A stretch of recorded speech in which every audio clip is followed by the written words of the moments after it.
नमस्कार दोस्तों, स्वागत है आपका हमारे YouTube चैनल में। आज की इस वीडियो में हम जीवित पुत्रिका व्रत की कथा के बारे में जानेंगे। आइए शुरू करते हैं। श्री गणेशाय नमः। एक बार नैमिषारण्य के निवासी ऋषियों ने संसार के कल्याणार्थ सूत जी से पूछा, हे सूत, कराल कलिकाल में लोगों के बालक किस तरह दीर्घायु होंगे, सो कहिए। सूत जी बोले, जब द्वापर का अंत और कलयुग का आरंभ था, उसी समय बहुत सी शोकाकुल स्त्रियों ने आपस में सलाह की कि क्या इस कली में माता के जीवित रहते पुत्र मर जाएंगे। जब वे आपस में कुछ निर्णय नहीं कर सके, तब गौतम जी के पास पूछने के लिए गई। जब उनके पास पहुंची तो उस समय गौतम जी आनंद के साथ बैठे थे। उनके सामने जाकर उन्होंने मस्तक झुकाकर प्रणाम किया। तदंतर स्त्रियों ने पूछा, हे प्रभु, इस कलियुग में लोगों के पुत्र किस तरह जीवित रहेंगे? इसके लिए कोई व्रत या तप हो तो कृपया करके बतलाइए। इस तरह उनकी बात सुनकर गौतम जी बोले, आपसे मैं वही बात कहूँगा जो मैंने पहले से सुन रखी है। गौतम जी ने कहा, जब महाभारत युद्ध का अंत हो गया और द्रोण पुत्र अश्वत्थामा के द्वारा अपने बेटों को मरा देखकर सब पांडव बड़े दुखी हुए, तो पुत्र के शोक से व्याकुल होकर द्रौपदी अपनी सखियों के साथ ब्राह्मण श्रेष्ठ धौम्य के पास गए और उसने धौम्य से कहा, हे विपेंद्र, कौन सा उपाय करने से बच्चे दीर्घायु हो सकते हैं? कृपया करके ठीक ठीक कहिए। धौम्य बोले, सत्य युग में सत्य वचन बोलने वाला, सत्याचरण करने वाला समदर्शी जिमुतवाहन नामक एक राजा था। एक बार वह अपनी स्त्री के साथ अपने ससुराल गया और वहीं रहने लगा। एक दिन आधी रात के समय पुत्र के शोक से व्याकुल कोई स्त्री रोने लगी, क्योंकि वह अपने बेटे के दर्शन से निराश हो चुकी थी। उसका पुत्र मर चुका था। वह रोती हुई कहती थी, हाय, मुझ बूढ़ी माता के सामने मेरा बेटा मरा जा रहा है। उसका रुदन सुनकर राजा जिमुतवाहन का तो मानो हृदय विदीर्ण हो गया। वह तत्काल उस स्त्री के पास गया और उससे पूछा, तुम्हारा बेटा कैसे मरा है? बूढ़ी ने कहा, गरुड़ प्रतिदिन आकर गांव के लड़कों को खा जाता है। इस पर दयालु राजा ने कहा, माता, अब तुम रो मत, आनंद से बैठो, मैं तुम्हारे बच्चे को बचाने का यत्न करता हूँ। ऐसा कहकर राजा उस स्थान पर गया जहाँ गरुड़ आकर प्रतिदिन मांस खाया करता था। उसी समय गरुड़ भी उस पर टूट पड़ा और राजा के शरीर का मांस खाने लगा। जब अतिशय तेजस्वी गरुड़ ने राजा का बायां अंग खा लिया, तो झटपट राजा ने अपना दाहिना अंग फेर कर गरुड़ के सामने कर दिया। यह देखकर गरुड़ जी ने कहा, देव योनियों में तुम कौन हो? तुम मनुष्य तो नहीं जान पड़ते। अच्छा, अपना जन्म और कुल बताओ। पीड़ा से व्याकुल मन वाले राजा ने कहा, हे पक्षीराज, इस तरह के प्रश्न करना व्यर्थ है। तुम अपनी इच्छा भर मेरा मांस खाओ। यह सुनकर गरुड़ रुक गए और बड़े आदर से राजा के जन्म और कुल की बात पूछने लगे। राजा ने कहा, मेरी माता का नाम शैम्या और मेरे पिता का नाम शालिवाहन है। सूर्यवंश में मेरा जन्म हुआ है और जिमुतवाहन मेरा नाम है। राजा की दयालुता देखकर गरुड़ ने कहा, हे महाभाग, तुम्हारे मन में जो अभिलाषा हो वह वर मांगो। राजा ने कहा, हे पक्षीराज, यदि आप मुझ वर दे सकते हैं तो वर दीजिए कि आपने अब तक जिन प्राणियों को खाया है वे सब जीवित हो जाएं। हे स्वामिन, अब से आप यहाँ बालकों को ना खाएं और कोई ऐसा उपाय करें कि जहाँ जो उत्पन्न हो वे लोग बहुत दिनों तक जीवित रहे।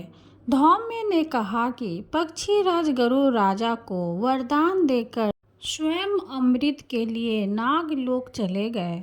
वहां से अमृत लाकर उन्होंने उन मरे मनुष्यों की हड्डियों पर बरसाया। ऐसा करने से सब लोग जीवित हो गए जिनको कि पहले गरुड़ ने खाया था। राजा के त्याग और गरुड़ की कृपा से वहाँ वालों का बहुत कष्ट दूर हो गया। उस समय राजा के शरीर की शोभा दूनी हो गई थी। राजा की दयालुता देखकर गरुड़ ने फिर कहा, मैं संसार के कल्याणार्थ एक और वरदान दूंगा। आज अश्विन कृष्ण सप्तमी से रहित शुभ अष्टमी तिथि है। आज ही तुमने यहाँ की प्रजा को जीवन दान दिया है। हे वत्स, अब से यह दिन ब्रह्म भाव हो गया है। जो मूर्ति भेद से विविध नामों से विख्यात है, वहीं त्रैलोक्य से पूजित दुर्गा अमृत प्राप्त करने के अर्थ में जीवित पुत्रिका कहलाई है।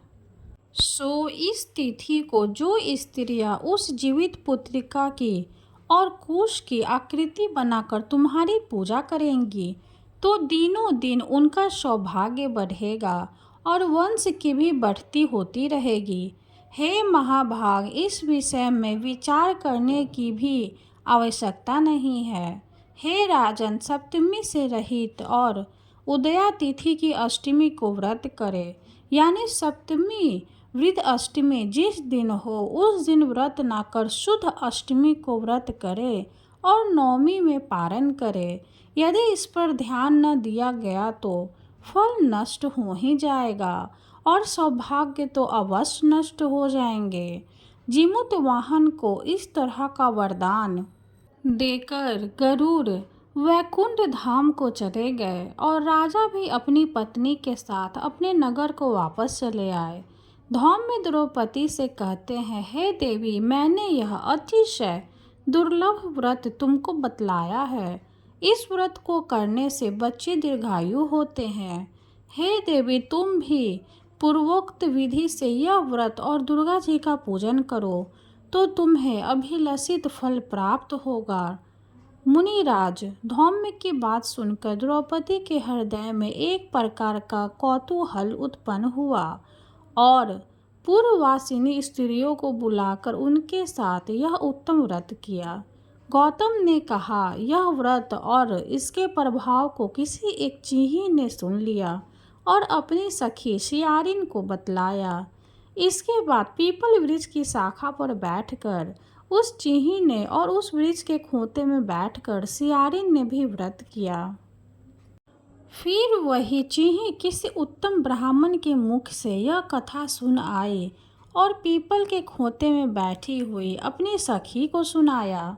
सियारिन ने आधी कथा सुनी थी कि उसे भूख लग गई और वह उसी समय शव से भरे हुए शमशान में पहुंची। वहां उसने इच्छा भर मांस का भोजन किया और चीही बिना कुछ खाए पिए रह गई और सवेरा हो गया। सवेरे वह गौशाले में गई और वहां गौ का दूध पिया। इस तरह नवमी को उसने पारण किया। कुछ दिनों बाद वे दोनों मर गई और अयोध्या में किसी धनी व्यापारी के घर जन्मी। संयोग से उन दोनों का जन्म एक ही घर में हुआ, जिसमें सियारिन जेठ हुई और चीही छोटी।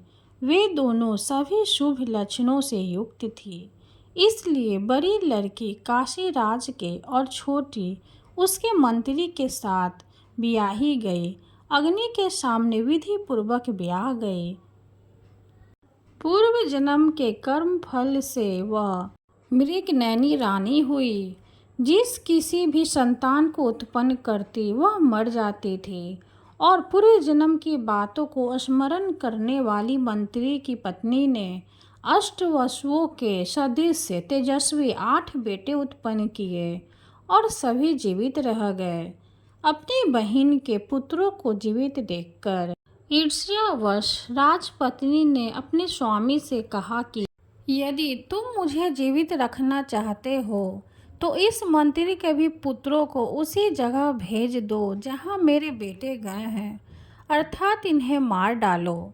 यह सुनकर राजा ने उस मंत्री के पुत्रों को मारने के लिए कई प्रकार के उद्योग किए, पर मंत्री पत्नी ने जीवित पुत्रिका के पुण्य बल से बचा लिया।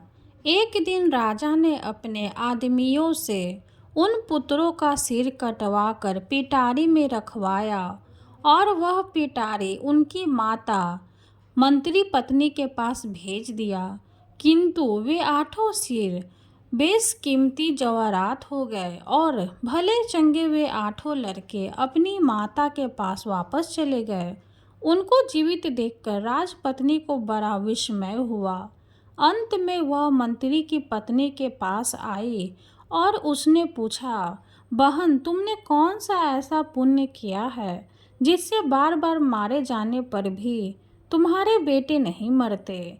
इस पर मंत्री की पत्नी ने कहा, पूर्व जन्म में मैं चिंही थी और तुम सियारिन, दोनों ने व्रत किया था। तुमने व्रत के नियमों का भली भांति पालन नहीं किया और मैंने किया था। इसी दोष से हे बहन, तुम्हारे बेटे नहीं जीते हैं।